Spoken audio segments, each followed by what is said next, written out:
What is going on, ladies and gentlemen?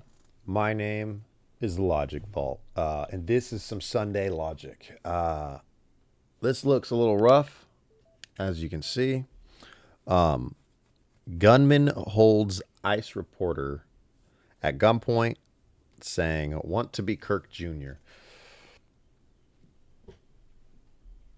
Too soon, buddy. Too soon. I mean, look, it's Jesus. All right, there's not much you can say about that. That's not all right. Give me a sec. Let me make sure that my sound and whatnot is working like it's supposed to be. All right, here we go. Let's see. All right, let's get another perspective from on the ground. Let's bring in independent journalist Nick Shirley, who's been out there in front of that ICE facility many, many nights. Nick, thank you for being with us. And I wanted to start off this segment with something that I think is going to shock a lot of our viewers. I watched this on social media the other day. This is you being confronted by an agitator out in front of that ICE building who threatens you with violence. Listen here. What are you doing? Why are you so mad? I didn't do anything. You did. What did I do? I haven't done anything. Do not come back. Watch out. I saw this. I remember watching this. Really? Yes, really. I'm Why? gonna smash that camera. You have DHS watching you right there, lasered on you. I You have a didn't do sniper nothing. lasered on you right now. So he said that he is going to smoke you if you don't get out of there. And then it looked like DHS snipers came to your rescue. That's crazy. They zeroed in on him and lit him up with one of their lasers. That's what eventually got him to back down. But for people who say that there's not violence going on in front of these facilities, what do you say? It's a complete lie. There's lots of violence going on. That's just one of the many threats I got that night. And when I was walking back to my car, another person pulled out their gun and threatened me, saying, "You want to be Kirk Jr.?" I mean, these people are very dangerous and they're unhinged. Just the other wild. night, a woman got beat up. She got punched in the face out there, and you're seeing it. These people they think they can get away with anything. They've been out there for over 100 days, yelling, screaming, Over terrorizing, 100 days is and the crazy. police are nowhere to be seen. And In Portland, Oregon? the ICE and the My ICE are buddy, all I on have a their buddy own that out lives there. in Oregon, but Yeah, not in you know, Portland. we heard that ERO officer that Bill Malugin was talking to a moment ago saying that Portland police aren't responding. I don't know if this is the woman to thinks it's whom you all were stupid. referring just a moment ago, but another reporter was out there, and she says that she got assaulted. Listen to her story. Last night I got assaulted and I immediately Whoa! ran to a Portland police officer, hunted down the suspect, chased her through the streets. Portland police refused to come in and Dude, you got hit with a mean left hook. make an arrest. Imagine my anger when I go Actually, wait, online. didn't she get hit in the face with a flagpole or some shit? After doing all of that about an hour ago, and I see Portland police put out a bolo asking for the public's help in identifying my assault suspect. So she says that she had the person in her sights, but the Portland police wouldn't respond. But later on, they said, "Oh, help us find this person." No. Okay, so this was a problem that Asmongold talked about, and I agreed with him when I was listening to it while I was at work. Dude, the police are basically bought. There's a big chunk of them that are bought. I honestly, like it could be just 100%. But I'm telling you right now, I mean, I'm a different breed, dog. If somebody hits a woman, like even if you are another woman, you deserve to be put in cuffs. And if the police can't get to you, and we can, we ought to zip tie your hands behind your back, maybe to your feet, and just leave you there. Let the police come and take care of you. But the thing is, if the police are already bought, then there's no point. How the hell are they going to get disciplined for their actions? Dude, I'm telling you guys right now, and this is just because this is how I think. I'm telling you right now, it is going to get to a point, and it's either already there or there, and it's going to get close. There's going to be people like myself that aren't going to care anymore, and we're going to discipline you on the spot. We're going to handle you on the spot. There's no point, there's no reason. If you're not going to be respectful, and you're going to assault people, you're going to get assaulted back. It will be self-defense. This is unnegotiable. Is that typical of what you're seeing there? Yeah, the police are not intervening to help the people out there.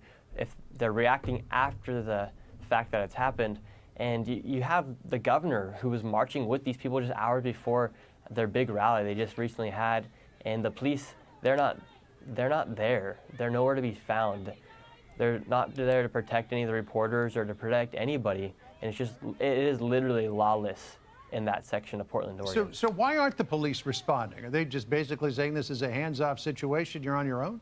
From what I understand is that the governor there and the mayor, they've pretty much sided with Antifa, saying that they have the right to be there and that there's nothing wrong that's happening. But you're seeing people get assaulted, and if you go there and they think you're the opposition, you'll have a mob of people all dressed in black come after you.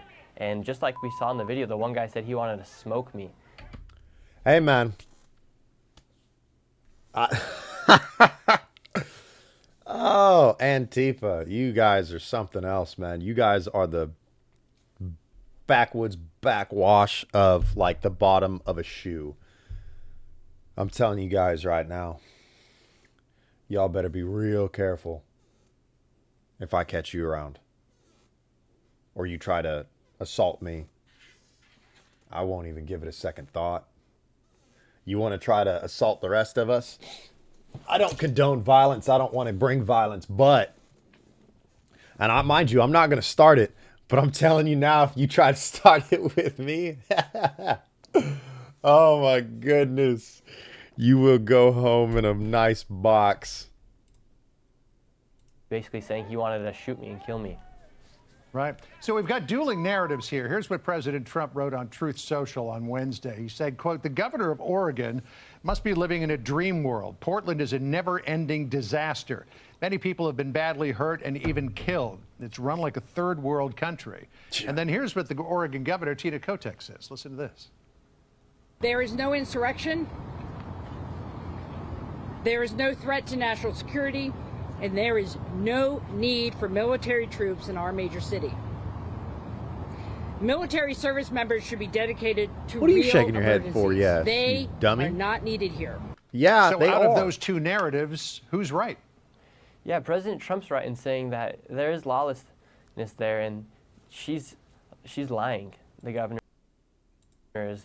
You just see the videos Oh my that you're God. seeing here on the screen. She's completely lying about what's happening. And yeah, maybe there's parts of Portland that are safe, but you have a major issue going on, and you have residents that are living in those apartment buildings right next door that have been pleading for help, and the police are nowhere to be found, and these Antifa members are living there. I don't know how they're making money because they've been out there for over 100 days, and it's just simple. There needs to be some sort of police presence there, but they will not even send the police there. Well, you've been out there for a long time doing your diligent reporting. Have you gotten any idea in terms of how these Antifa people are supporting themselves, that they're being funded, as President Trump is suggesting they are? I have no idea, because one of these protesters even asked me, she asked if I was a protester, and I said, yeah, sure. She's like, well, we got ribs over there if you want to go eat some. So I don't know how these people... Are you a protester? Yeah, sure. Well, hey, man, we got some ribs.